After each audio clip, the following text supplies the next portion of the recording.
வணக்கம் மக்களே.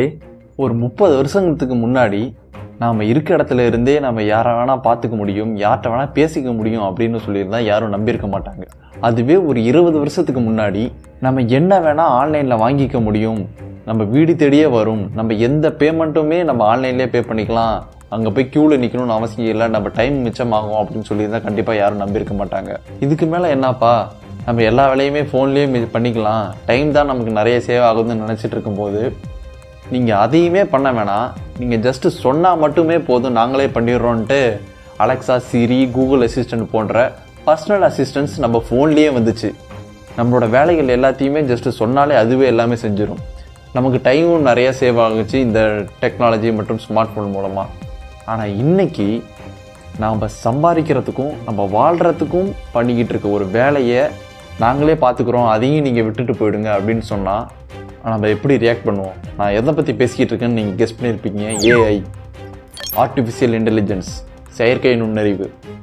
ஒரு வருடங்களுக்கு முன்னாடி, அதாவது 2022 நம்ம நிறையா சோசியல் மீடியாவில் பார்த்துருப்போம். Artificial images, artificial videos, artificial musics கொண்டு எல்லாமே ட்ரெண்ட் ஆகிறத பார்த்துருப்போம். இப்போ கூட கடைசியாக எல்லாருமே செலிப்ரிட்டிஸ்லேருந்து எல்லாருமே அவங்களோட ஃபோட்டோவை ஏஐ ஆப்பில் அப்லோட் பண்ணி வேறு டிசைன்ஸில் சோசியல் மீடியாவில் போஸ்ட் பண்ணி அதை ட்ரெண்ட் பண்ணிக்கிட்டு இருந்தாங்க.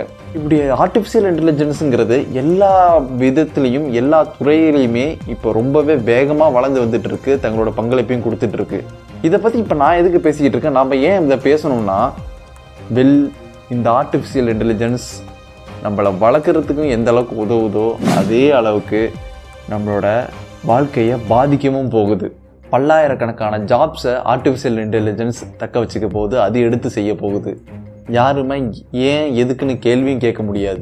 இதுக்கெல்லாம் பின்னாடி நாம் எல்லாரும் கூகுள், மைக்ரோசாஃப்ட் போன்ற பெரிய பெரிய கம்பெனிஸ் தான் இருக்குன்னு நினச்சிட்டு இருப்போம். ஆனால் அதான் இல்லை, சின்ன சின்ன கம்பெனிஸ் அவங்க தான் இந்த ஏஐயை ரொம்பவே வேகமாக வளர்த்துக்கிட்டு வந்துட்டு இருக்காங்க. பெரிய பெரிய கம்பெனிஸும் அவங்களோட பங்களிப்பை கொடுத்துக்கிட்டு தான் இருக்காங்க. ஆனால் இப்போது ஆர்டிஃபிஷியல் இன்டெலிஜென்ஸ் செக்டாரில் ரொம்பவே முக்கியமான இடத்துல இருக்கிறது OpenAI அப்படிங்கிற ஒரு கம்பெனிங்க. கடந்த 2022 நவம்பரில் ChatGPT அப்படிங்கிற ஒரு சேட்பாட்டை அந்த கம்பெனி ரிலீஸ் பண்ணுறாங்க. அதுக்கப்புறம் அந்த ChatGPT இந்த உலகம் முழுக்க டெக் இண்டஸ்ட்ரியில் ஒரு பேசும் பொருளாக மாறிடுச்சு. ChatGPTனா என்ன, எதனால் அதை பற்றி எல்லாருமே பயப்படுறாங்க? மைக்ரோசாஃப்ட், கூகுள் போன்ற பெரிய பெரிய நிறுவனங்களே தங்களை பாதுகாத்துக்க முக்கியமான வேலைகளை செஞ்சுக்கிட்டு இருக்காங்க அவங்க கம்பெனியில். அப்படி என்ன அந்த ChatGPT பண்ணுது, எதுக்காக அது உலகம் முழுக்க பேசப்படுது, இந்த ஆர்டிஃபிஷியல் இன்டெலிஜென்ஸ் எத்தனை பேரோட வேலையை வாங்க போகுது, என்ன பலனளிக்க போகுது மனிதர்களுக்கு, எந்த மாதிரி ஆர்டிஃபிஷியல் இன்டெலிஜென்ஸ் இப்போதைக்கு வளர்ந்துருக்க நம்ம நாட்டில் இனிமேட்டுக்கு எந்த அளவுக்கு வளரப்போகுது, இதையெல்லாம் தாண்டி நாம் இந்த நவீன உலகத்திற்கு ஏற்ற மாதிரி எப்படி வளர்றது, நம்ம எப்படி மாற்றிக்கிறதுக்கு நாம் என்ன பண்ணணும் அப்படிங்கிறத இந்த வீடியோவோட எண்டில் பார்ப்போங்க. நான் இதை பற்றி எதுவுமே டெக்னிக்கலாக பேச போகிறது கிடையாதுங்க. நம்ம எல்லாத்துக்கும் புரிகிற மாதிரி என்ன புரிஞ்சுக்கணுமோ, என்ன தேவையோ அதை மட்டும் உங்களுக்கு எக்ஸ்பிளைன் பண்ணுறேன். ஃபஸ்ட்டு இந்த ChatGPTனா என்ன? இந்த ChatGPTங்கிறது ஒரு சேட்பாட்டுங்க. OpenAI அப்படிங்கிற ஒரு கம்பெனியால் கடந்த நவம்பர் மாதம் 30 ரிலீஸ் பண்ணப்பட்டது. இந்த OpenAIங்கிறது ஒரு artificial intelligence research and development கம்பெனிங்க. அந்த கம்பெனி நிறைய ஆர்டிஃபிஷியல் இன்டெலிஜென்ஸை உருவாக்கியிருக்கு அண்ட் இன்னமும் ரிசர்ச் பண்ணிகிட்டு இருக்கு, டெவலப் பண்ணிக்கிட்டு இருக்கு. இந்த ChatGPTயோட ஸ்பெஷாலிட்டி என்ன? அது பேர்லேயே இருக்க மாதிரி பேசுங்க. இதை தாண்டா முன்னாடியே சிரி, அலெக்ஸா, கூகுள் அசிஸ்டன்ட் போன்ற எல்லாமே பண்ணிகிட்டு இருந்தது கிடையாதுங்க.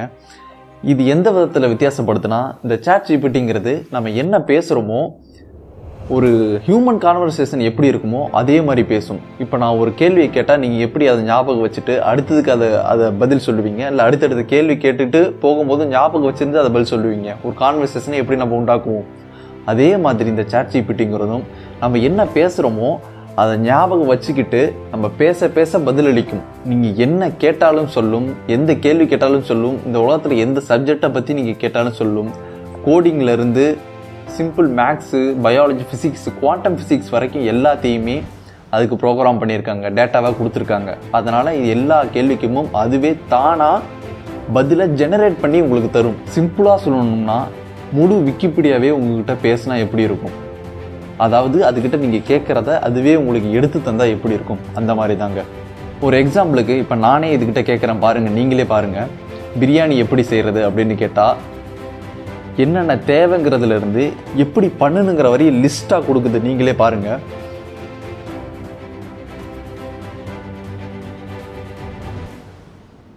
சரி சமைக்கிறது மட்டும்தானா? இல்லை, நம்ம இந்தியன் பாலிடிக்ஸை பற்றி கேட்குறேன், அது எப்படி அதை பற்றியான இன்ஃபர்மேஷன்ஸை லைனாக கோர்வையாக சொல்லுதுங்கிறத நீங்களே பாருங்கள்.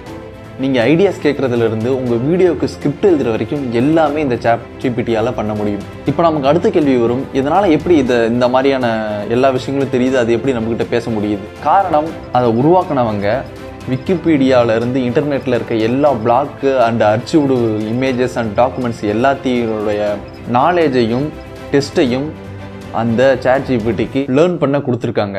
அது எல்லாத்தையுமே அதை அனலைஸ் பண்ணி கற்றுக்கிட்டு தான் நம்ம என்ன கேள்வி கேட்குறோமோ அதுக்கு ஏற்ற மாதிரி வாக்கியங்களை ஃபார்ம் பண்ணி அதை நமக்கு தருது ஒரு ஆன்சரா. அடுத்த கேள்வி, இது கூகுள் மற்றும் மைக்ரோசாஃப்ட் போன்ற பெரிய பெரிய கம்பெனிகளுக்கு ஏன் ஒரு தொந்தரவாக இருக்குது? இல்லை, அந்த கேள்விக்கு ஆன்சரை பார்த்தீங்கன்னா, இந்த ChatGPTங்கிறது நம்ம கேட்குற கேள்விக்கு பதிலை சொல்லக்கூடியது. ஆனால் கூகுள் சர்ச் இன்ஜினோ அல்லது மைக்ரோசாஃப்டோட பிங் சர்ச் இன்ஜினோ நம்ம கேட்குற கேள்விக்கு ஆன்சரை தராது. அது இந்த இன்டர்நெட்டில் அதுக்கு ரிலேட்டடான அதுக்கான சம்மந்தம் உள்ள கண்டென்ட்டை நமக்கு எடுத்து தரும். அந்த வேலைகளை தான் இன்றைக்கி இருக்க கூகுள் சர்ச் இன்ஜின்லேருந்து இருக்க எல்லா வெப் ப்ரௌசர்ஸும் இன்றைக்கி பண்ணிக்கிட்டு இருக்கு. அந்த விஷயத்தில் இந்த ChatGPTங்கிறது ஒரு மாறுபட்ட ஒரு புதுமையான செயலை பண்ணதுங்கிறதுனால கூகுள்லேருந்து மைக்ரோசாஃப்ட்லேருந்து எல்லாருமே தங்களுடைய கம்பெனியையும் இந்த ChatGPTங்கிறது காம்படிஷனாக வந்துடக்கூடாதுன்னு அவங்கவுங்க கம்பெனியில் இன்னும் நிறைய ரிசர்ச் அண்ட் டெவலப்மெண்ட் ப்ராஜெக்ட்ஸாக பண்ணிக்கிட்டு இருக்காங்க. அண்ட் மைக்ரோசாஃப்ட் கூட OpenAI கூட கைகோர்க்கிறதா பேசிக்கிட்டு இருக்காங்க. இந்த ChatGPTங்கிறது நல்லதா கெட்டதா அது யார் கையில் இருக்குங்கிறத பொறுத்து தாங்க. இந்த ChatGPTங்கிறதுக்கும் ஒரு லிமிட் இருக்குது, அவங்க செட் பண்ணியிருக்காங்க. கடந்த 2021க்கு முன்னாடி வரை நடந்த டேட்டாவெல்லாம் அதுக்கு கொடுக்கல, அதுக்கப்புறம் உள்ள டேட்டாவை தான் கொடுத்துருக்காங்க. அண்டு நம்ம பயாஸ்டாவோ அல்லது ஒரு ரேசிசம் உள்ள கண்டென்ட்டான ரிலேட்டடாக அதுக்கிட்ட நம்ம பேசணும்னா அதுக்கு சரியான பதில் அதால் தர முடியாது. அண்ட் இந்த ChatGPT எப்போவுமே சரியாக தான் இருக்கணும்னு அவசியம் இல்லைங்க. இப்போ ஸ்டார்டிங் ஸ்டேஜில் இருக்கிறதுனால நிறைய தப்பும் பண்ணும். இதோட நெகட்டிவ்ஸ் பார்த்தீங்கன்னா, காலேஜ் ஸ்டூடெண்ட்ஸ்லேருந்து ஸ்கூல் ஸ்டூடெண்ட்ஸ்லேருந்து எல்லாருமே தங்களோட ஹோம் ஒர்க்கு தங்களுக்கு கொடுக்குற எஸ்எஸ் அது எல்லாத்தையுமே இந்த ChatGPT யூஸ் பண்ணி ஆர்டிஃபிஷியலாக கண்டென்ட்ஸ் எல்லாம் உருவாக்கி கொண்டு போய் அங்கே டீச்சர்கிட்ட கொடுக்குறாங்களாம். சில டைம் இது ரைட்டாக தான் இருக்குது, பட் சில டைம் இது தப்பாகவும் இருக்கிறதுனால இது ஒரு குறையாக பார்க்குறாங்க. அண்ட் இது மட்டும் இல்லாமல் இன்னும் சில பேர் இதை தப்பான முறையில் இந்த அல்காரித்தையுமே ட்ரிக் பண்ணி ஆயுதங்களை எப்படி உருவாக்குறது அப்படின்லாம் சர்ச் பண்ணுறாங்களாம், அதுக்கிட்ட கேட்குறாங்களாம். அதுவுமே சில டைமில் எப்படி பண்ணுறதுன்னு சொல்லியும் இருக்கான் ட்ரிக் பண்ணுற காரணத்தினால. அதனால் இது ஒரு நெகட்டிவ் சைடாக பார்க்குறாங்க. இந்த ChatGPTங்கிறது ஃபேக்ட்ஸை மட்டும் கொடுக்காதுங்க, கூடவே ஃபிக்ஷனையும் கலந்து தான் அந்த டெஸ்ட் எல்லாத்தையுமே உருவாக்கி நமக்கு பதிலாக தரும். அதனால் அதை முழுசாக நம்பிடாதீங்க. இப்போது இன்னொன்று எனக்கு ரொம்பவே பர்சனலாக பிடிச்ச அந்த OpenAI கம்பெனிலேருந்து இன்னொரு ப்ராடக்ட்டுங்க, DALL-E. இந்த ப்ராடக்ட்டு தாங்க ரொம்பவே அசர வைக்குது. ஏன்னு பார்த்தீங்கன்னா, ஒரு இமேஜை ஒருத்தவங்களை வரைய சொல்கிறது, ஒருத்தவங்க ஒரு ஆர்டிஸ்ட் கிரியேட் பண்ணுறதுக்கு எவ்வளோ கஷ்டம், நம்ம எவ்வளோ காலமாக அதுக்கு எவ்வளோ மதிப்பு கொடுத்து வந்துட்டு இருந்தோம் இத்தனை காலமாக.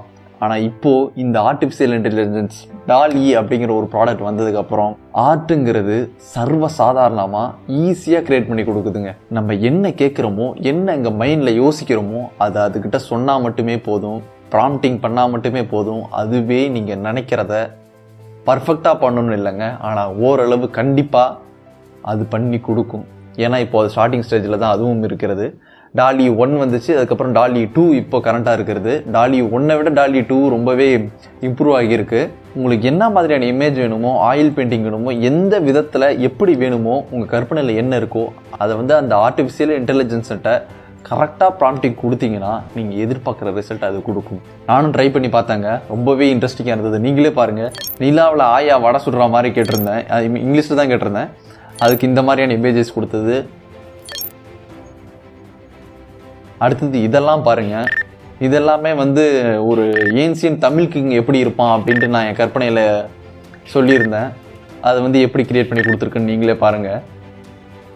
ஒரு சில இடத்துல கிளிச்சஸ் இருந்தாலும் எந்த அளவுக்கு பர்ஃபெக்டாக அது ஒரு இமேஜை நம்ம சொல்கிறது மூலமாகவே க்ரியேட் பண்ணுதுன்னு பாருங்கள். நீங்களும் இதையும் யோசிக்கலாம், எப்படி இந்த DALL-E நம்ம சொல்கிறத அப்படியே கரெக்டாக ஒரு இமேஜாக பிக்சரைஸ் பண்ணுது. இந்த உலகத்தில் இருக்க மேக்ஸிமம் இருக்க எல்லா பிக்சர்ஸையுமே அது அந்த ஆர்டிஃபிஷியல் இன்டெலிஜென்ஸ் கொடுத்து அதை லேர்ன் பண்ண வச்சுருந்துருப்பாங்க. அதுக்கிட்ட இருக்க டேட்டா, அந்த டேட்டாவை வச்சு தான் நம்ம ஒரு பூனைனா எப்படி இருக்கும்னு நம்ம அதுக்கு தெரியும்.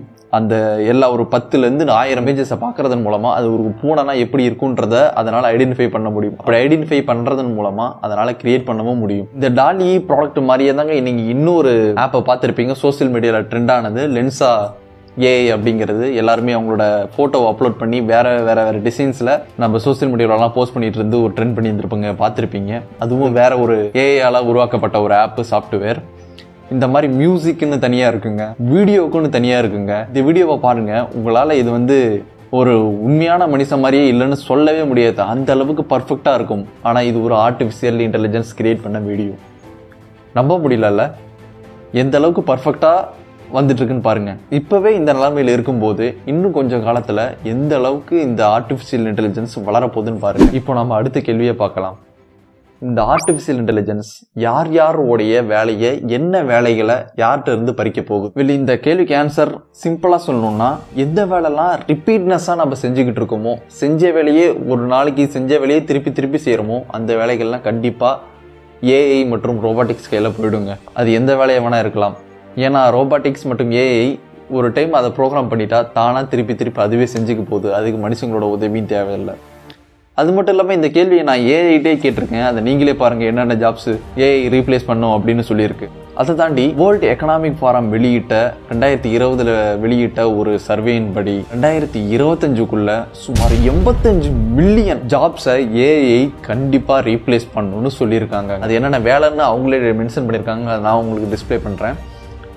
அதையெல்லாம் தாண்டி நம்ம பயப்படணும்னு அவசியம் இல்லைங்க. ஏன்னா ஏஐங்கிறது ஒரு டெக்னாலஜி எந்த அளவுக்கு வளருதோ அதே அளவுக்கு அதுக்கான வேலைகளும் வளரதான் போகுது. இந்த பக்கம் 85 மில்லியன் ஜாப்ஸ் ஏஐ ரீப்ளேஸ் பண்ண போதுன்னா அதுக்கு ஏற்ற மாதிரியே 97 மில்லியன் ஜாப்ஸை கிரியேட் பண்ணணும்னு சொல்லியிருக்காங்க. ஆனால் கண்டிப்பாக இந்த ஜாப்ஸ்லாம் நம்ம ஓரக்கட்டி வச்சு பார்த்தாலுமே, நான் ஃபர்ஸ்ட்லேயே சொன்ன மாதிரி தாங்க, எந்த வேலைலாம் ரிப்பீட்டடாக இருக்கோ அந்த வேலைலாம் கண்டிப்பாக ரீப்ளேஸ் ஆகுங்க. அதை நம்ம பார்த்துக்கணும். அதையெல்லாம் தாண்டி இப்போது டெக் இண்டஸ்ட்ரியில் இருக்க நான் ஒரு வீடியோ கிரியேட்டராக நான் இருக்கேன். அது மட்டும் இல்லாமல் எத்தனை மியூசிக் கிரியேட் பண்ணுறவங்கலேருந்து, இமேஜ் ஃபோட்டோ எடிட்டிங் பண்ணுறதுலேருந்து, கிராஃபிக் டிசைனர், இந்த மாதிரி எக்கச்சக்கமான கிரியேட்டிவ் ஒர்க்ஸையுமே ஏஐ பண்ணிக்கிட்டு இருக்கு. நல்லாவே பண்ணுது. இருந்தாலும் அதுக்கிட்ட ஒரு திறன் இல்லைங்க. என்னன்னா நம்ம மனிதர்கள்ட்ட இருக்கிற மாதிரி யோசிக்கிற திறன். அது கற்றுக்கிட்டதை வச்சு தான் கிரியேட் பண்ணுமே தவிர நம்மளை மாதிரி புதுசாக ஒரு விஷயத்தை யோசிக்கிற அளவுக்கு இன்னும் வரையும் ஆர்டிஃபிஷியல் இன்டெலிஜென்ஸுக்கு கிடைக்கல. அப்படி கிடைச்சிருச்சுன்னா அதுவும் ஒரு மனுஷனாக மாறிடும். நம்ம அறிவை நம்பி இருக்கிற வரையும் நம்ம பயப்பட தேவையில்லை. அண்ட் கடைசியாக இந்த ஏஐ வளர்கிற காரணத்தினால நாம் கவனம் செலுத்த வேண்டிய சில விஷயங்கள் இருக்குங்க. ஒன்று, இப்போ இருக்க இளைஞர்கள்லேருந்து அண்ட் ஸ்கூல் படிக்கிற ஸ்டூடெண்ட்ஸ் வரையுமே இருக்க எஜுகேஷன் சிஸ்டத்தை கவனிச்சிங்கன்னா எல்லாமே மனப்பாடம் பண்ணி ஒப்பிக்கிறதா தாங்க இருக்குது.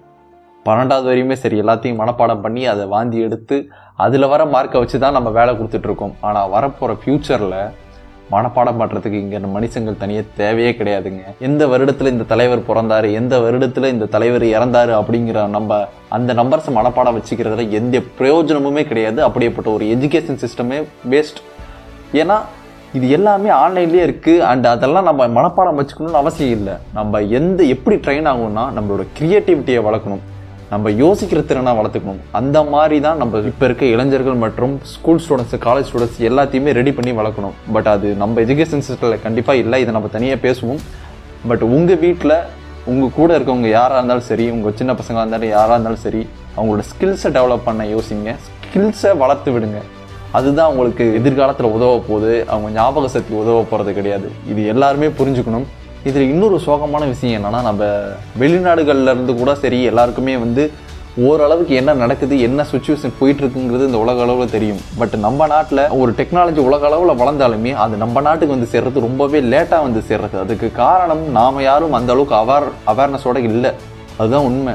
இங்கே யாருமே எந்த ஸ்டூடெண்ட்ஸுமே சரி 12வது வரையும் அவன் ஃபுல்லாகவே அவன் ஸ்டடீஸை மட்டுமே தான் பார்க்கணும். இந்த உலகத்தில் என்ன நடந்துட்டுருக்கு, எந்த அளவுக்கு டெக்னாலஜி வளர்ந்துட்டுருக்கு, எது தேவை, அவன் கரியர் எப்படி சூஸ் பண்ணுறது கூட அவனுக்கு தெரியாது. அதெல்லாம் தெரியாமலே அவன் முடிச்சுட்டு ஒரு கோர்ஸ் எடுத்து கஷ்டப்பட்டு அதை படிச்சுட்டு வேலை இல்லாமல் ரொம்பவே கஷ்டப்பட்டுருக்காங்க. ஸோ அந்த நிலமை இங்கே யாருக்கும் வரக்கூடாதுங்க. பிகாஸ் இப்போ இந்த நிலமையில் நம்ம இதை பேசி தான் ஆகணும். இன்றைக்கி இந்த அளவுக்கு வளர்ந்துருக்குன்னா இன்னும் ஒரு 10-20 வருடங்கள் எந்த அளவுக்கு வளரும்ன்றது நமக்கு தெரியாது. நாம் வீடியோ ஸ்டார்டிங்லேயே சொன்ன மாதிரி ஒரு 20 வருடத்துக்கு முன்னாடி நம்ம இந்த நிலைமையில் இன்றைக்கி இவ்வளோ வளர்ந்துருப்போம்னு யாருக்கும் நினச்சி கூட பார்த்துருக்க மாட்டாங்க. பட் அதே மாதிரி தாங்க இன்றைக்கி நம்ம இப்படி ஏஐன்னு ஒன்று வளர்ந்து வருது, இப்படி ஒரு டெக்னாலஜி இருக்குதுன்னு நம்ம அவேர்னஸோடு இருந்தால் மட்டும்தான் நாளைக்கு நாம் இதெல்லாம் வருதுன்னு தெரிஞ்சு அதுக்கேற்ற மாதிரி முடிவுகளை எடுக்க முடியும். கடைசியாக, what is the future of AI and human beings? எதிர்காலம் எப்படி வேணால் மாறுங்க. கண்டிப்பாக ஏஐ ஒரு விதத்தில் நமக்கு எந்த அளவுக்கு ஹெல்ப்ஃபுல்லாக இருக்கோ அதே அளவில் நமக்கு பாதிப்பும் தரலாம். அது எந்த வகையில் வேணால் இருக்கலாம். நாம தாங்க அதுக்கேற்ற மாதிரி வளர்த்துக்கணும் நம்மளோட அறிவையும் திறமையும். அதனால் நீங்கள் எடுக்கிற முடிவை பார்த்து எடுங்க, யோசிச்சு எடுங்க. கண்டிப்பாக இந்த வீடியோவில் நீங்கள் வேல்யூபிளாக ஏதாவது ஒரு விஷயம் தெரிஞ்சிருப்பீங்கன்னு நம்புகிறேன். அப்படி தெரிஞ்சிருந்தீங்கன்னா மறக்காமல் நம்ம சேனலை சப்ஸ்கிரைப் பண்ணிக்கோங்க. அப்போ தான் மேலும் மேலும் எனக்கு இது போன்ற வேல்யூபிளான வீடியோஸ் எனக்கு போட ஆர்வமாக இருக்கும். இந்த ChatGPT மற்றும் டேலிக்கான லிங்க் நான் டிஸ்கிரிப்ஷனில் தரேன், போய் செக் பண்ணி பாருங்கள். அது எப்படி இருக்குது, எந்த அளவுக்கு அது எஃபிஷியண்ட்டாக ஒர்க்கெல்லாம் பண்ணுதுன்னு நீங்கள் செக் பண்ணி பாருங்கள். அப்போ தான் உங்களுக்கு புரியும். வளர்ந்து வரும் இந்த ஏஐ மற்றும் டெக்னாலஜிகளை பற்றி நீங்கள் என்ன நினைக்கிறீங்கன்றதை கமெண்ட் செக்ஷனில் கமெண்ட் பண்ணுங்கள். அடுத்த கேஸ் ஸ்டடியில் உங்களை பார்க்குறேன். நன்றி. தெரிஞ்சுக்கிட்டியா? புரிஞ்சதா?